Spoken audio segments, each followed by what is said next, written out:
all through lots and lots of pictures. So. I should tell you all that I am recording this, so it's available. It'll be available later. Okay. And are you going to put us on mute once Michael formally starts, or how? I think with this, should we choose? We're okay, but Hey, Jennifer's coming on. Hi, cool. Jennifer. Hi, There's Sarah. Sorry, I'm late. No problem. Better late than never, Jennifer. That's right. How are you? I'm good. Good to Good. see you. Good to see you.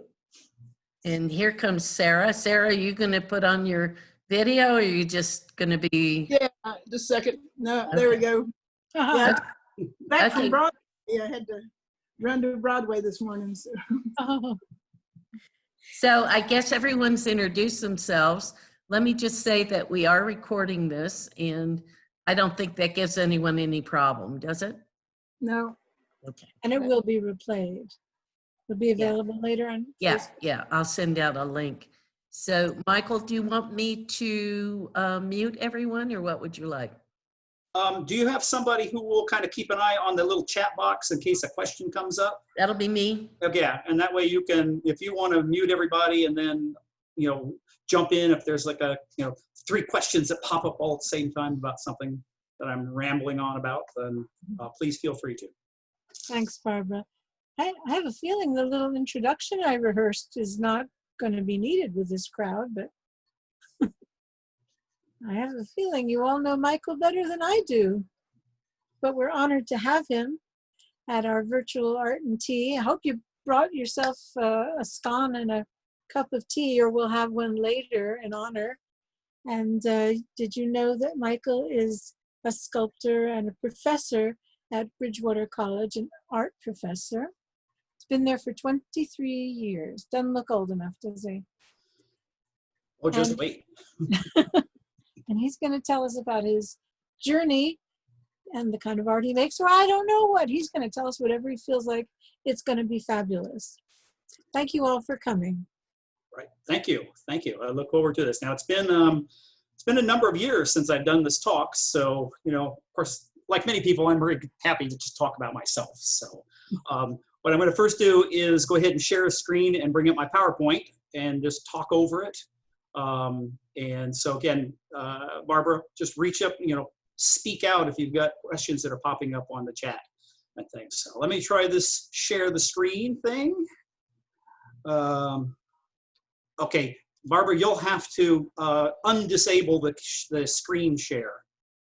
That's Oh no! Oh you have no! a button that, you have a button that allows me to Share screen. Okay, and just press share. And let me see. Did it for me. It says I'm screen sharing, but that doesn't help, does it? No, that doesn't do me. Let's see. I lost me. Where did I go? So you need to undo the screen share, I think, Barbara. Okay, there, it's undone. All right, now let me try. Nope, still says you have to disable participants screen sharing. Hey, Trace? Oh, good. I hope there's an expert. Hold on a second. Yeah, you Come probably on down here have. for a second. You probably have to go into your the little arrow button beside of your start video, and change your settings there. It's in your master settings, I think. Where would she have found it if she was? Like, it won't let you just straight screen share. No, see, she's got to disable it. Have We're it talking to go. Barbara. Hey, Barbara, go down to your screen share, the green button. Yeah. Is there a more button down there? It says MOR, just says more. no. No. All right, go to, and down there on that taskbar, there's no past reactions. There's not another little thing that says more. No. Because you should have a way that allows you to give control away. You don't have anything on the bottom. I can make Michael co-host Do that. somehow. Let's see. Huff. Go up to his name under participants and check. Okay, Michael, you're the host now. Okay, now you should be. There we go. That will work. Very good. Let me slideshow. Oh, cool. Can There. everybody How does see that that? look? Can you all see that okay? Yes, fine, thank you. All right, it's big, bright, and red, so I thought that'd be a good way to start. So Do you now have to tape it, or can she she's still tape? doing. She's got, because we're co-hosting. Okay. All right. Okay, you're all ready? Ready. So I like to, let me start out in the very, very beginning. That's me on the left over there in 1960. And with probably the #1 inspiration for me as an artist, and that's my father. Here, that's him with on the left with the crew cut, fresh out of the Navy. And on the right, just last summer when I was teaching him pottery at his house in California. He was a painter and has been an artist and a musician all of my life. So I grew up in a house with two very creative people. My mom, they both met in the community college, and she was studying art too at the time, but of course she dropped out and had babies, which is what people did in the 60s, I guess. But she's very, very gifted as well. And so I sort of couldn't help but go into the creative fields as I started out. So I grew up in California. So I grew up in the gold country above Sacramento. And in high school, I discovered all kinds of things. I had a magnificent art teacher who just let me have the run of the art room and for the run of the campus, basically. When I graduated, I spent about a week and a half driving down the coast of California, Highway 1, making sand sculptures. And this was my first real sculpture. So this is one of the pieces. It was funny. I would draw quite a crowd when you started doing non-castle sculptures as much. But I had so much fun and had lots of great sunburns at the time as well. The other thing that happened is I discovered filmmaking because I saw this movie called Star Wars when it came out in 1977. And I thought, that's what I wanted to do. So I started taking community college classes in filmmaking. This is me acting in one of the films that my film partner and I were doing. See how young I was back in 1970, 78? Yeah, that was Wow. 78. So we made hundreds of hours of movies. And I was going to go to Hollywood and go to school and learn how to make motion pictures and things. I even went for a semester to Fullerton College near my mom's house because she was living down there with her husband at the time. And but I decided to go on to Sacramento State University and study art. And I got a internship at the local PBS station working. It started out as just a free internship. I was working on a show called Arts Alive, in which they would go out during the week and interview all these artists. So I got to spend my first 6 months visiting people's studios. You know, I'm 20 years old and just having I spent the afternoon in Wayne Thiebaud's studio and had coffee with them, and it was just fabulous. All the famous people now, but back then they were just working artists, and so. But it really gave me a taste of the media arts and all the different kinds of things. I studied theater for a semester. I went into graphic design thinking, okay, I can make a living as an artist if I do graphics. That was so boring. I lasted one semester doing that too. Then I took a clay class. I just said, well, I need a 3D class. So I took this clay class and I met these three amazing people. Yosho Taylor, they're on the left, Peter Vandenberg, and Ruth Rippon, they're on the right. She taught me how to throw. The other two folks both throw and do hand building. Amazing, amazing, inspirational works up there. All still alive. I know Ruth is now, in assisted living, and is not making, but she's still sharp as a tack. I'm gonna, hopefully, if COVID lets up, I get to see her in November when I go out for a visit and things. I dropped in on Yosho this past March, and he's just getting ready to retire and just going into a studio full time. So he gives me these kind of things. But anyway, I took clay and fell in love with it, and I love the people. I love that they like to make stuff, and that's me. I like to make stuff. And they also like to cook, and they like to eat, and like to talk. And so it's like, perfect. This is the area that I'm going to go into. So got my bachelor's degree there. I set up a little studio. It was a big studio, 3-car garage I found for $50 a month in downtown Sacramento, and crammed it full of junk, which is what I'm really good at. And then when I went back for my master's degree, my MA there, and my teaching credential, so I could teach high school, I figured the perfect job. To give you, 3 months off a year to work in your studio, and teach high school art and things. And that lasted about 5 years. And so I started applying for MFA programs. And it's 1991. I got rejected from all the top schools. And then this little school called the Rhode Island School of Design called me and said, "Hey, you're our first choice." And I said, "Okay, I'll go." And they literally called the day that my wife and I returned from our honeymoon. And I looked at her and I said, "You want to sell all of our belongings and move to Rhode Island?" And she goes, "Okay." She was always up for the adventure. So we did. Went to Rhode Island and spent 2 years there at RISD. And this are the 5 of us who graduated with our MFAs in '93. I believe that just the Pascal, who's right there in the middle with the cigarette, I think he's the only one who's still working in clay. The rest are still artists. They're still working. But I try to keep in touch with folks, and especially those who are still making stuff. But so anyway, this is my studio. I discovered that I loved found objects, and I thought, I'm going to make things that, based on stuff that I pick up. And so this is the before and after, the left and the right, where I was making large objects and then glazing the heck out of them. And then I'd clean out the studio so I could take pictures. So imagine that normally in there, filled with tables and shelving, and I had to haul everything out in the hallway so I could take these great pictures.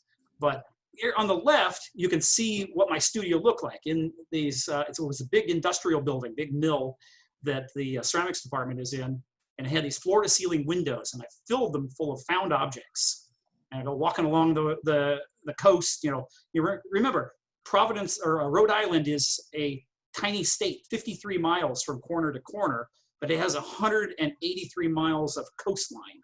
Imagine that. So I spent a lot of time picking up stuff, bringing them back to the studio, and then working out, enlarging them, working on surfaces. So these are like some little pieces that I've been experimenting with. I did a lot of sketching, roughing out ideas and architecture. And so it was great because I was in the studio every day, 10, 12, 14 hours a day. I lived just over the hill. My wife spent the second year back in Nevada, so I was living on my own while she was making money. One of us had to make some money.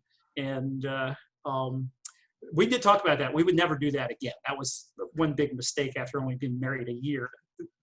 Live across the country from each other. But so here's a few of the pieces that came out of my senior show. And these are between 8 and 9 feet tall. And they're actually bolted to the floor. So I actually drilled into the old wooden floor and bolted a steel pole, which is why they stand up so nicely. I just loved making them. I just discovered that they were really hard to get rid of. I think I still have 10 or 12 of them up in the storage shed on the back of my property. Then we moved to Nevada where were we? Idaho. Lived in Idaho for 3 or 4 years, followed a family thing. I got some teaching experience and then started applying for jobs and got accepted a position at Bridgewater College in 1997. And when I first started there, the very first thing I did after cleaning out the teaching spaces was build myself a studio in one of the classrooms. So this is my little studio back before my hair turned gray at Bridgewater. This is now the pottery room, by the way. So I moved all that crap home with me. But I continued to make those large pieces, and they got more and more interesting and more narrative. I started telling stories. I started, playing a lot more with mechanical things. Faces started showing up. These are all pieces that were made here at Bridgewater. In fact, these ones were all shown there at OASIS, one of my first solo shows after I moved out here. But I also had 2 little kids at home, so I did a lot of toy pieces because these were all around the house. A little later on, I did a teapot piece because all of my friends were getting into these fabulous teapot shows, and there were all these teapot collectors, and I thought, I need to make a 9-foot teapot piece so I could enter teapot shows. And so I did this great big one, and if you look at it really carefully, I don't think the cursor, you can see my cursor, but I incorporated my name down in the tag. The Oreo cookie actually says Hough on it instead of Oreo, those kinds of things. So it's this one was funny because the very first show was at the community college down in near Washington, D.C., and they ended up buying it for their cafe, so I never actually got to enter it in any teapot shows. So I believe it's down there. It's I can't remember the name of the school at the moment. Brain is going. But this is my architecture piece. This is the only piece that I've ever had in the Smithsonian so far. I was at the in architecture, sculpture architecture show in ceramics. And so I got to show next to some of my heroes at the time. And so I'm always interested in meeting folks who are working in the medium as well. But again, these are all like, they act like beads. So they all have holes in them and they slide down on a pipe. So they all come apart and they can be boxed up in crates. Fairly easy to move. I think I showed this one already, so we'll just move on to this one. This one's called Your Move. And this is one of those ones that was one of the things that benefited from being a teacher, in that I had been working on this. It took about 2 months to make each of these, each of these stacks. And I couldn't figure out how to finish it. And I remember Trenton coming in, and he was messing around in my studio, and we were just talking, and he's playing. I have all these toys. So he's playing with them, and he picks up the hotel from the Monopoly game. And just the way he was holding it, I looked at his fingers and said, there's the finishing piece, because I couldn't figure out what to put on the top. So we have my 2 fingers holding this giant Monopoly hotel up there. And so I had to thank him, give him a little bit of credit for solving my problem as well. I'm also a potter. I still, I'll sculpt 4 days a week. And then on the 5th day, instead of resting, that's the 7th day. On the 5th day, I'll make pots. So I tend to fill up the kiln once a month or so with just functional ware. It also helps finance my other habit of collecting, scrap metal and making work when I'm not selling a lot of work. So I can sell a bunch of coffee cups and, buy materials to make art. So, so at Bridgewater, I was working with some students probably about my 5th year there. So it's probably 81 or 82. And I had 97, 91, 2001, 2002. I had a couple of students who were interested in working in metal. And we had a little MIG welder that I had bought, which I had never used. And so we got out the manual, and we sort of self-taught each other how to use it, and started doing a little bit of metal, and I got really hooked, and so did they. And so it gradually evolved into I have a huge metal area at the college now. I produce a lot of metal sculpting students. I have one who finished her MFA in metal sculpture a few years ago and is now teaching in Greensboro. So but I'm totally self-taught. And so this is some of the early works. This was a show at Stanton Augusta Arts Center where I'm it's interesting because when these blow over in the wind, I can find where they break. So I have to go back and fix all the really bad welding from many, many years ago. But I, continue to make these pieces. This was inspired by a Miro sculpture. They had this sort of circle in this piece of turtle shell. His was made out of bronze, cast out of bronze, but I sort of borrowed the idea of these stacked pieces. And it's interesting because some of these have found homes. This one is in a collector's yard in Washington, D.C. here. And it's like, oh, this is wonderful. People actually like my work. And so here's a shot. Remember we had 3 feet of snow 5, 6, 7 years ago? Had to go out and take a picture of the work because it looks fabulous against all that white, which is one of my big challenges, is getting good photographs of large steel work. My yard is cluttered, and you'll see in a few minutes the work that's it's just hard to get good, clear pictures of. So Jennifer should probably recognize this one. This was part of my show at Blue Ridge Community College, and this is the 3 Graces. Cool. And, they are now in a collection up in Luray, up on the top of a hill somewhere. Guy bought them and has them installed there. They do roll. the wheels made them much easier to move around the property. So it was really fun to make them. I collect wheels. I love circles. You'll see a lot of my work has circles in them. And so when I can make the wheels functional, the mechanical thing works really well for me. So there's a couple of shots of my studio. This is where when I can get in there and work, which right now is every day, I usually spend the first hour just moving stuff around because I don't know where, my tables get filled so fast. But you'll see on the right, I've got my pottery area, my little gallery over in the corner, and then the main work table there is where I sort of stage pieces and kind of organize things and look at them and measure them. I'm right now, see where the drinking glass is? I'm making frames for the art teacher at Wilson Elementary so that she can make shower curtain dividers for her art table so she can put kids at the table. So I'm making these little metal frames out of some metal that she gave me from her dad's shop. So I'm always doing some functional work as well, but looking forward to that.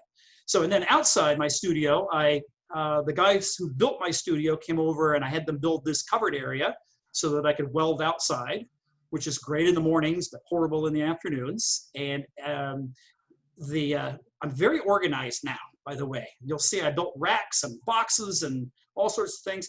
Part of this is my personality, and part of this is that the Augusta County came after me about my mess. And so I was getting harassed, and I built a fence, and I got all my metal organized and sorted and hauled off a bunch of junk. And it's still a little junky, but they can bite me. That's all I say now. So, but I tend to work on the ground. I like to lay out parts. I like to organize. It gets me to think visually. So my driveway is my kind of my design area. So I oftentimes will put pieces together that are like shapes, like the circles or curves or square shapes. And then I look for relationships within them, and that'll be the beginning of a sculpture. Then inside I have like just totes of things like gears and plumbing and stuff, so that when I go looking for something, I have a pretty good idea where to start the search. And then when I've actually got a commission, which is the case here, I'll start one table. This is, if you look at the picture there, one of my neighbors has asked me to do a life-size gobbler male turkey. And I've done a few chickens, and I thought, I can do this. Well, if you look closely, look at this hook right here. There's a hook, and you look at the beak on that turkey, it's like, that solved the problem right there. So that's the wrenches are going to be some of the feathers, all these different types of feathers I've been collecting. And I'm going to start working on this probably on Thursday to start assembling it. Once I've got some of the parts sort of planned out, I will weld a few of the pieces together, and walk around them and look at them. Sometimes they'll sit for days or weeks before I add the next few elements. Here's some of those pieces from the Blue Ridge Community College show. And let's see, the tank piece on the left over here is a piece that's in my yard. This is my first chickens, right in the middle. You can see there's a chicken head here, and he was bought up by a guy down in Roanoke, and I guess he's sitting in his front yard and greets people when they come up his pathway to his house. And I've learned a lot because my newest chickens are even better at this. And then this big steampunk piece, this big wheel piece in the back here, is over in Luray at Jim's gallery, what is it called, the Warehouse Gallery. And he's got a big yard out back. So he's got a lot of my large pieces, early pieces. And then the one to the right, the community college purchased. And it's actually outside the art building now. So it's always nice to have a few pieces that are not coming home to my yard. So here's the steampunk piece. It's got all kinds of valves and gears. And I always promise myself the next one, you should be able to hook up a hose and turn the water on, and the water will come out of all the faucets. So this one, it doesn't do it. So. In addition, I discovered that I've always seen faces in things, and these are the discs. These are plow discs. Some of you may have seen them, and they come anywhere from 8 inches to 18 inches in diameter. And so I just started, putting together objects and coming up with these great faces. And I've made, I'm going to say, at least 100 of these now. I mean, I've got 2 more out on the table that I'm getting ready to weld up. I always find a new face. I always find some object that would make a perfect mouth or perfect nose. And so, you know, the one on the left there is just using lag bolts. And the one on the right are these little pins for hair and little brackets and a horseshoe for a mouth. So it's gonna just, I like to find things within the objects. I also did a series of fish. These were directly appropriated from one of my students who he was using these heads, their teeth off of like skip loaders and backhoes and stuff. And they're like natural fish shapes, got an eye in there and everything like that. And so I've made many of these, and there's a group of them. I don't have a good picture of it, but there's a group of them up at Hank's barbecue out on 33. The owner he bought one and he said, here, bring up some more. So I put them on little stands, and they replaced his fish tank. So now he has all these metal fish tanks as well. But they're great fun. They're heavy as heck. This is my steampunk fish, and using just gears. And again, another one, I wish I'd designed it so water came out of the faucets. So I got a little bit about inspiration. I am always looking, I'm always photographing. And of course, I'm always, you know, I drive a pickup truck, so I'm always collecting stuff. I go out on Sundays looking for metal, and if I see a farm or I see some material, I find the owner and, you know, either offer them money or sometimes they just give it to me. These were at the ice house when they were remodeling the ice house, and they were just a little too big to bring home, but I sure liked looking at them. And you know, I went back dozens of times to take pictures and think, well, how could I utilize these as well? I have several wonderful books by the Beckers. Their book on blast furnaces and their book on water towers. I go back to it constantly because I love plumbing, I like pipes, but I think I like the patinas that they captured with their black and white photographs. Some of the other artists like David Smith, I'm just fascinated by how he works. In fact, I learned how to design work, laying it out in my driveway based on photographs I saw of him in his studio and how he would sketch with chalk on the floor and move metal around, look for the negative space, do a lot of design work before he ever started welding as well. Richard Stankovitz, who did, you know, these fabulous combined pieces, and his are really gritty. They're not polished, they're not painted. The welds are really rough, and I always call it really gooey work. I believe the one on the right is at the Museum of American Art in Washington, D.C. I always visit it. And it's 3 people. These are all figurative.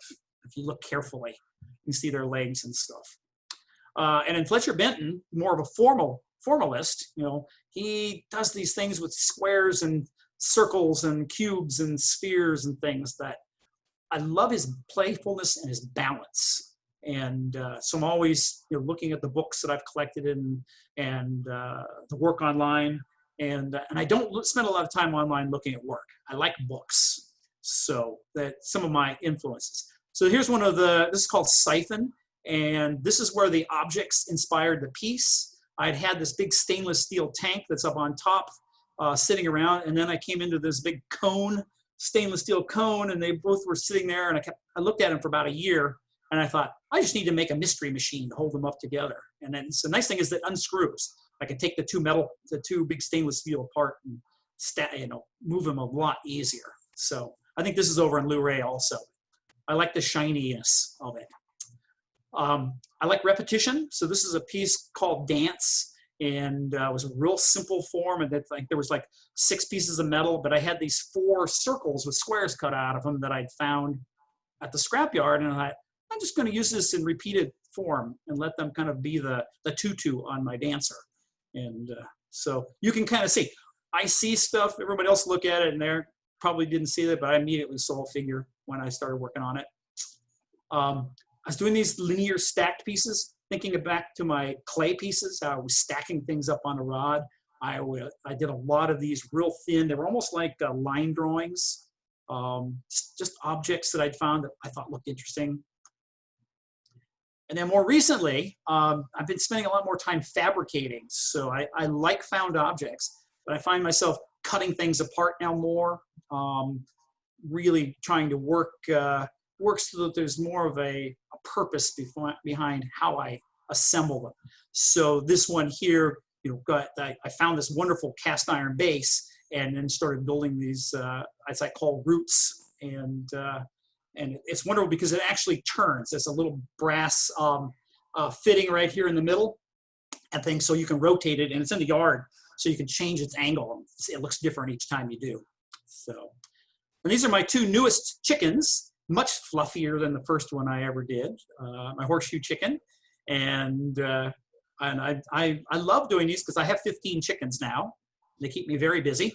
And then this is my new tool chicken. So this is really the inspiration for the turkey as well. You see how I use the wrenches and all different types of tools. Sorry, my dogs are happy that someone pulled up in the driveway. And so I continue to make stuff, but I continue also to make faces. I started making these flat faces on the right out of little pieces that look like faces. And that's what I've been doing. So, I mean, I don't know how much time I used, but I talk really fast. And Scott Jones took this photograph when he was practicing with his new camera, so I have to thank him for that as well. So, I am open for questions. Well, first, I'd like to go first.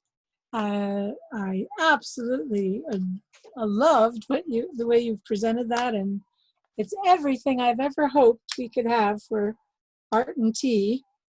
So I thank you, and I thank you, Barbara, for putting me on to Michael. I'm curious, I love how forward-looking you are, and I learned a lot from the attitude that I picked up from you. And I'm wondering, what happens? Do you sometimes start something and you just have to abandon it forever, or let it mellow for months before, do you ever get stuck in the middle? Oftentimes I make a lot of work, and there'll only maybe be half of it that I feel is really what I want to show anybody. I hope that's fair. I was trying to get you guys back so I could see all of you. I have pieces that will never be finished. I have other pieces one of the pieces I had done was all made out of circles, and I looked at it, and I finally invited my friend Lee Souter, who's one of my closest friends, is a metal sculptor down in Lexington, and he came up and did me a real formal critique, and we walked around and we talked, and he would pick up and put pieces, we'd hold pieces up, takes down, and finally he looked at it and goes, "It's done. Don't put anything else on it. Just stop." Because he pointed out that I tend to keep working, I keep adding things to the point where then they're not good anymore. So he said, at some point you just have to learn how to stop when you think it's done and walk away. But I also cut things up. So I have like at least a dozen sculptures out there that are kind of in the recycle pile that I'm going to cut them down, because there are parts in them that I still really like, but they just didn't work. And I only have so much room in my acre-sized piece of property to put stuff in. And it's pretty full already. So yes, I do dismantle, I do recycle, and I take a lot of stuff back to the scrapyard and collect my $50 for a truckload so I can buy more metal. Very reassuring. Thank you. Gosh, I just love that. I love everything you showed us, and I want it all. Wait, Nancy, unmute yourself. Unmuting. There you go. Thanks. Do you basically just work in metal now with a little bit of pottery, or it seems like metal's your real love right now? Yeah, actually it is. I'm going to say I'm about 75% metal, and about 25% of my time I still do commissions. I've got a communion set that I'm trying to get done for a local church, and a couple of things that people come.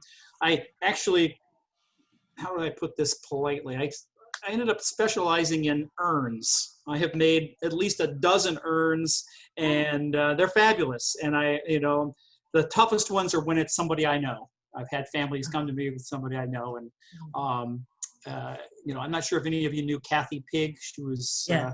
local artist. I did, when she passed, her son Martin came to me, and I made a real nice urn for her ashes. So I get those occasionally. I got pastors who show up and they'll bring folks in. And my favorite was a pastor from Stan brought in somebody, and she says, I want an urn, but it's got to be double size, because her husband had passed away the year before, and she says, I want room for me when the time comes. I thought, just my heart exploded. And I made her one.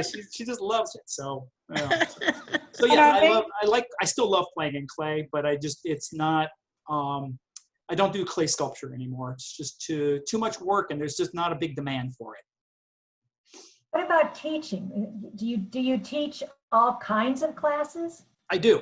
I teach all of the clay classes, though I share the pottery class and the hand building class with my colleague Eric Niss. I teach sculpture. I teach wood sculpture, which is a brand new class I offered just this last year, which I tried to teach half of it online.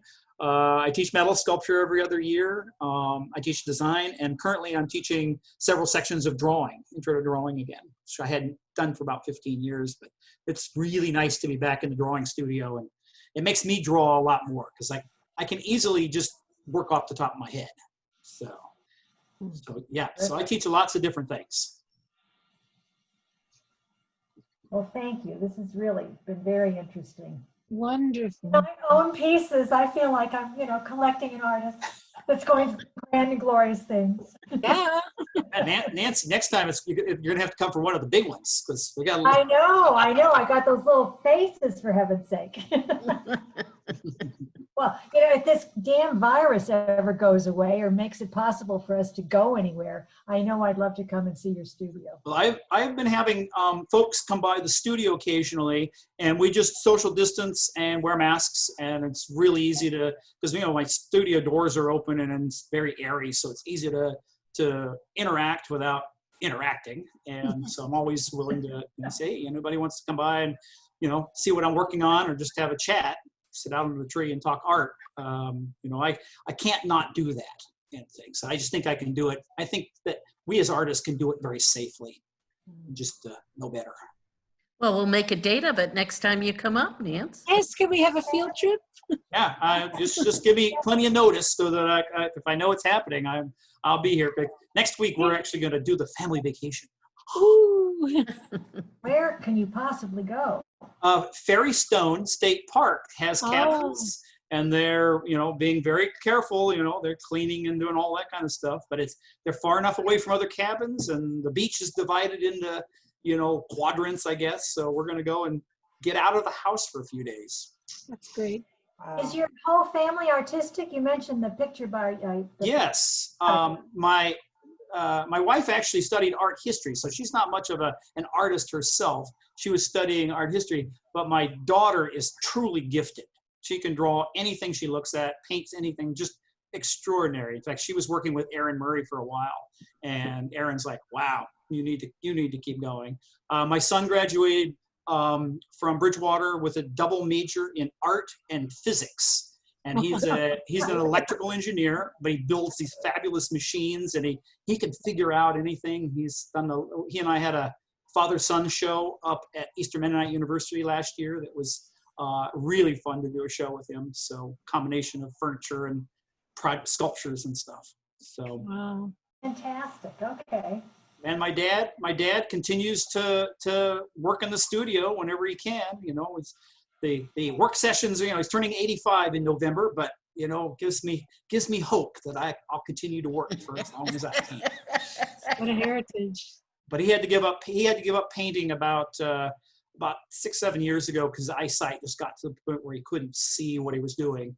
But he discovered pottery, wheelwork, you can do without having to be able to see real well. So. Interesting. Fantastic.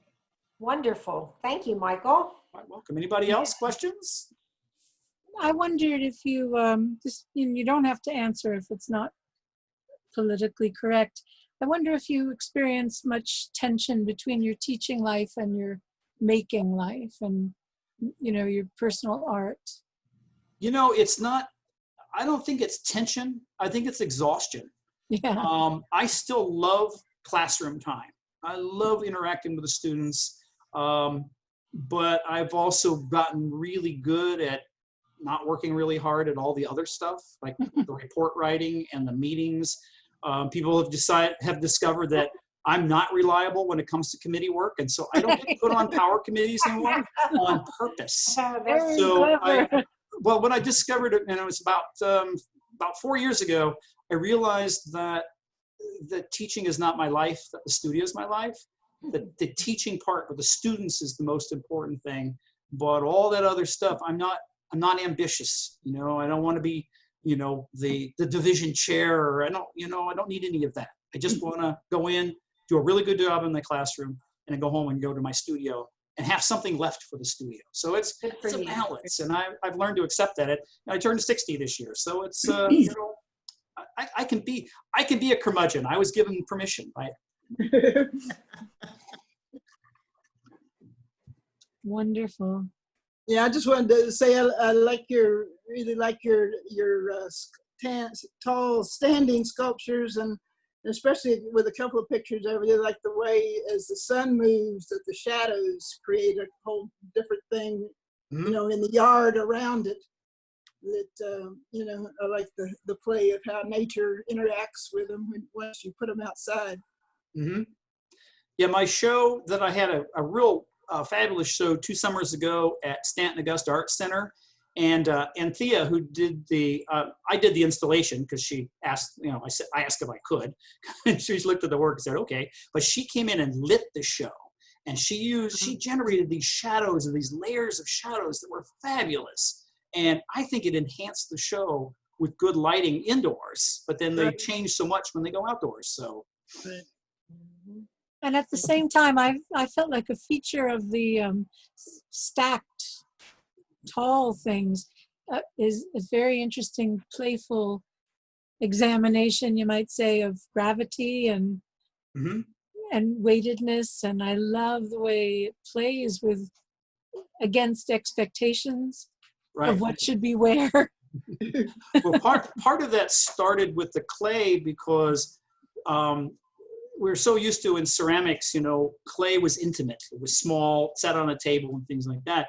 And rarely did you see big clay that would stand up on its own. And I sort of set that as one of my challenges, is how can I make clay as sculpture bigger than the viewer?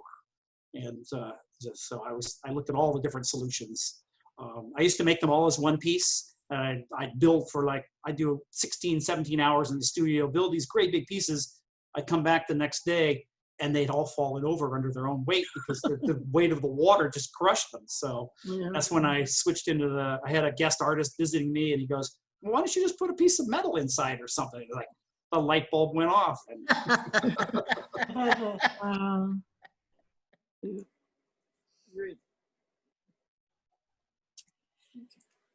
Any more questions, anybody? Well, I would just like to keep asking him stuff forever, but it really isn't fair. And I'm so pleased that you could join us. And I think someday, some post-virus day, we're going to have a field trip or something. But isn't it wonderful that Barbara's recorded? Yeah. And it's wonderful that Barbara's recorded it. I was just going to mention that if you want a short field trip, a couple of Michael's sculptures sit in front of the Arts Council. All right. Yep, they do. And the masks are up on the wall at Larkin as well. In my house. And Larkin also has 8 of the little tiny ones. I forgot they had them. So from the first time I did them. So. Well, good to know. I'm a foreigner, and there's lots of the Harrisonburg area I never have seen. So I appreciate it. So shall we say goodbye, or is there? Yeah. Well, I appreciate the offer and being willing to ramble on for almost 45 minutes. So grateful. But again, I'm on Facebook. I'm easy to find. I also have my website, which is linked there. It's michaelhoughsculptor.com. And, feel free to email me or message me questions, or just, again, if you're interested in stopping by, just give me a heads up. so that you can at least clear the lawnmower out of the studio so you can walk in there. And I will pass on that information to the people who didn't join us yet today when I rush them over to see the recording. So Fantastic. Well, thank you all very much. Thank you, Michael. It was great. Thank It was you. great.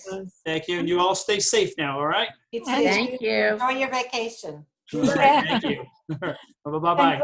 Bye. Bye.